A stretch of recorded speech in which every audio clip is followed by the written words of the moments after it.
Welcome to this week's virtual drasha. This week we have the incredible privilege to read the double parashas of Acharei and Kedoshim. And the parashas Acharei, the Torah goes into incredible detail regarding the service for Yom Kippur. Yom Kippur, the holiest day of the year, the day of forgiveness, the day of absolution, the day where HaKadosh Baruch Hu expresses His love for us by giving us a second chance, or for some of us a third chance, a 40th chance, a 60th chance, an 85th chance, whatever number I'm up to.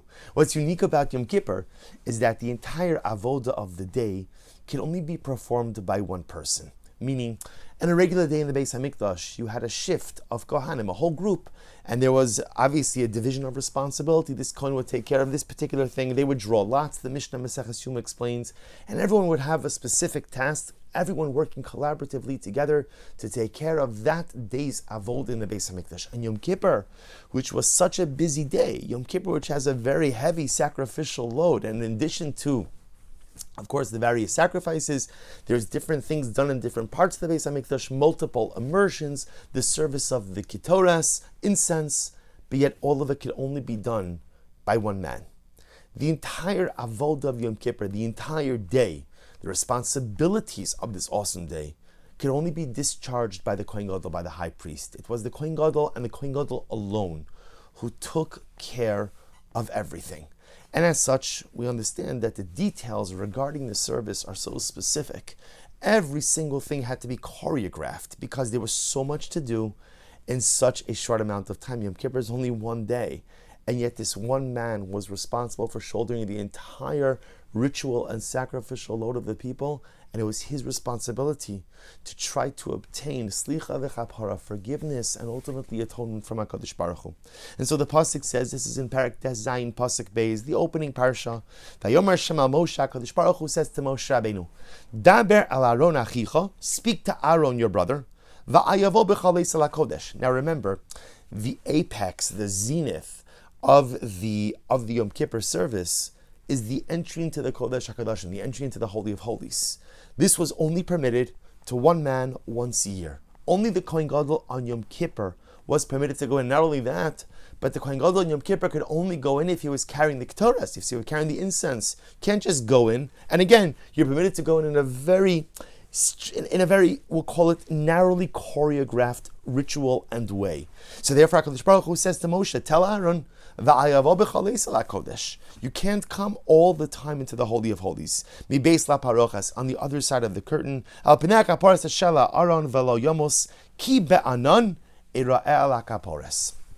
so without even delving really into all of the different details of this pasuk, I want to draw your attention to that one phrase. You can't, simple, pashut pshat, it's a straightforward phrase. You cannot enter into the Kodesh HaKadoshim, you cannot enter into the Holy of Holies at any time that you want. And in general, this phrase itself has such a dramatic lesson. You know, we spend our entire lives trying to come close to HaKadosh Baruch Hu. We spend our entire lives ultimately trying to come close, and yet the Kodesh HaKadoshim, the Holy of Holies, where there is the greatest manifestation of the divine presence in this world, is in that space, in the Holy of Holies, by the ark. The Shekhinah itself rests between the Kruvim, the two cherub-like figures, perched on the lid of the ark, and yet, you can't just come in there. Because the closer you get to the Shekhinah, the more restrictions there are. The closer you get to the Shekhinah, the more careful you have to be with how you choreograph that particular encounter. So Yom Kippur is the day of that communion. Yom Kippur is the day of that connection. And so HaKadosh Baruch Hu says to Moshe, tell Aaron, Va'al Yavo B'chol Eis El HaKodesh. You can't come into the Kodesh whenever you want. There's a way to approach. There's a way to come close, which is an incredible lesson in and of itself. Sometimes we feel that coming close to HaKadosh Baruch Hu is a purely emotional experience, right? It's an inspiration, it's a chavaya, it's just this overwhelming emotional, spiritual. That's true, but there are details. There are details. And the details are what frame the holiness of the experience. Without details, you have Nadav and Avihu. Nadav and Avihu wanted that closeness, but they wanted that closeness on their own terms. They wanted that closeness, again, without necessarily adhering to certain details, whatever the nature of their sin was. And therefore, HaKadosh Baruch Hu tells Moshe to tell Aaron, there's a way to come close to HaKadosh Baruch Hu. There's a Shulchan Aruch, there's halacha, there's Gemara, there's Mishnayos, there's Shailas Uchuvas, Rabbinic Responsa. There are ways to come close. Just because you feel this is what you need doesn't necessarily mean that it is the approved path towards HaKadosh Baruch Hu. Otherwise, let the Ribbon Shalom say, you know what, whoever wants to come in, right? Open house at the Mikdash, open house in the Kodesh HaKadoshim, come on, no. There's a way to come closer to HaKadosh Baruch Hu, and the closer you want to come, the more dedicated and attentive one has to be to the details. But I want to share with you an additional insight on this phrase. The great tzaddik, Reb Zushav Anipoli, says the following. He says, what does it mean? Look at the phrase. Va'al yavo b'chol eisel HaKodesh. So the way we translate it is, you should not come at any time that you want into the Kodesh HaKadoshim. It's a restriction. You just want to run in, you just want to come in. No, you can't come in anytime you want. So the Rebbe says, like it's going to quote to you, Ein lava el HaKodesh lefi itin.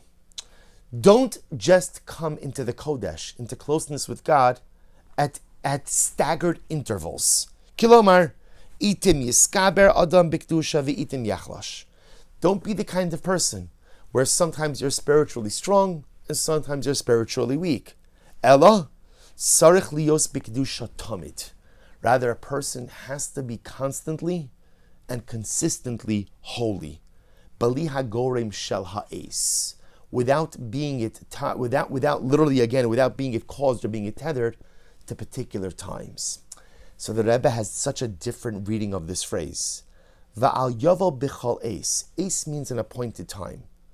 Don't be the kind of person who only comes into the Kodesh, who only communes and connects with God during certain intervals, at staggered times. It's incredible. The Rebbe is interpreting a message over here that's actually the exact opposite of the Pasha Pshat. The simple reading of the Pasuk is, you can't come in anytime you want. You could only come in at certain times. And the Rebbe will say, that is true for the Kohen Gadol and the actual Kodesh Kedoshim. But on the deeper meaning of this Pasuk, the Torah Kedosh is telling us, what works for the Kohen Gadol does not work in general for spirituality. See, the Rebbe will say, there are ace Jews. Ayin Saf. Ace Jews. Ace is a time. So what is it? What's an ace Jew? Sometimes I'm in, sometimes I'm not. Sometimes I'm connected, sometimes I'm not. Sometimes I'm holy, sometimes I'm not. Sometimes I'm doing what I'm supposed to do, sometimes I'm not. Va'al yovo bichol ace el HaKodesh.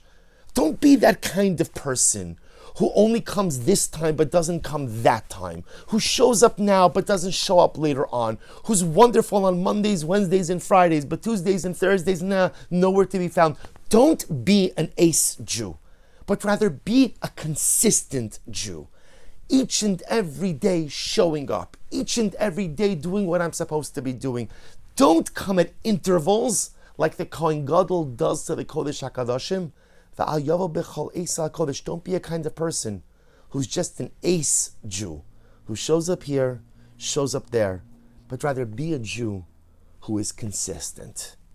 It's an incredible, incredible insight and an incredible interpretation, and something we know that is absolutely unequivocally true.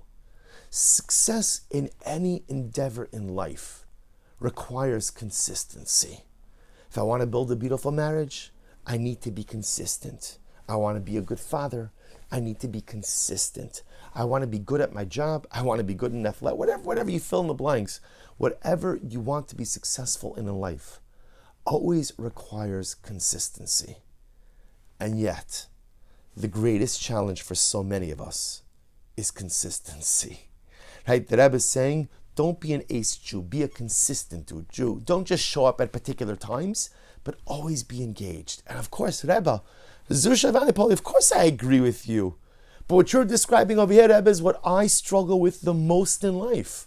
Because, again, consistency, I think, for many of us, is the greatest struggle. It is the greatest struggle in my marriage, and it's the greatest struggle in my parenting, and sometimes it's even the greatest struggle in my career, and it is most certainly the greatest struggle in my Yiddishkeit. I love HaKadosh Baruch Hu, and I love Torah, and I love mitzvahs, and I love spirituality, but I struggle to be consistent. And you fill in the blank because we all have our own struggles in consistency. For some of us, it's davening. So for some of us, it's tefillin. For some of us, it's Shabbos. For some of us, it's kashrus. For some of us, it's haras hamishpacha. For some of us, it's learning. Whatever, you fill in the blank. But I think the common denominator of the human condition is we all struggle with consistency. And yet here the Rebbe is giving us a mandate. The Rebbe is saying, Kadosh Baruch Hu tells Moshe, speak to Klal Yisrael, specifically speak to Aaron. When you speak to Aaron, you're speaking to all of us. Va'al yovo bechol eis el hakodesh. Don't be a person who just shows up in an ace. Don't be a person who just shows up at a point in time. Be consistent. So how do I heed this advice? How do I internalize this message of consistency? When it is consistency, or when consistency is the very thing I struggle with the most. My greatest struggle is trying to be consistent consistently. And perhaps we have to frame it a little bit differently. Perhaps the way to look at consistency is kind of not as a continuum, right? We look at consistency as something that I strive for day after day after day, week after week, month after month, year after year, decade after decade. That's consistent. Maybe we have to start with a more modest goal. And maybe the more modest goal is just being consistent today. Let me start with creating a day of, one day in which I am consistent. And choose the area of consistency you want to focus on. Don't try to be consistent for a week. Don't try to be consistent for a prolonged amount of time. Just try to be consistent for today. So imagine if today I say to myself, you know what, today I'm going to be consistent with making brachos. Okay. And then tomorrow I'm going to continue that consistent. Maybe I'll add something. Maybe tomorrow I'm going to be consistent with making brachos with kavana. Today I'm going to be consistent with watching what I look at. Shmiras ha'inayim. Today, I'm not pledging consistency for days, for weeks, for months, for years. I'm just pledging to be consistent today. Maybe our greatest challenge with consistency is that we kind of jump into the sea of consistency for prolonged amounts of time. In other words, I assume consistency means for a duration. But the truth is, it's really hard to be consistent for a duration.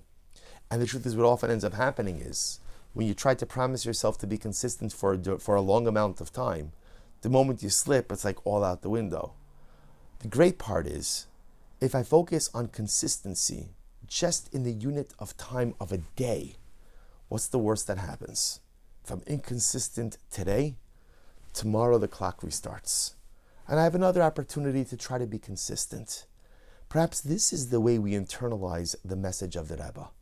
Don't think about consistency as a continuum that runs throughout life, but think about trying to establish consistency within the one unit of a day. And I believe that's all HaKadosh Baruch Hu wants of us, because, dear friends, at the end of the day, you can't really guarantee much more than today. Va'al yavo b'chol eisel HaKodesh, a simple pasuk which teaches us two profound lessons. Lesson number one is, the closer you want to get to HaKadosh Baruch Hu, the more meticulous you have to be with the details. And lesson number two, let's strive and aim for consistency. I don't want to be an ace Jew. I want to be a consistent Jew. But instead of looking at consistency as large swaths of time, let's just focus on being consistent today. And if I'm successful at that, then I'll focus on consistency for tomorrow. And soon enough, and sure enough, I string together those days and they become a beautiful lifetime of consistency. Wishing everyone a good Erev Shabbos and a beautiful Shabbos Kodesh.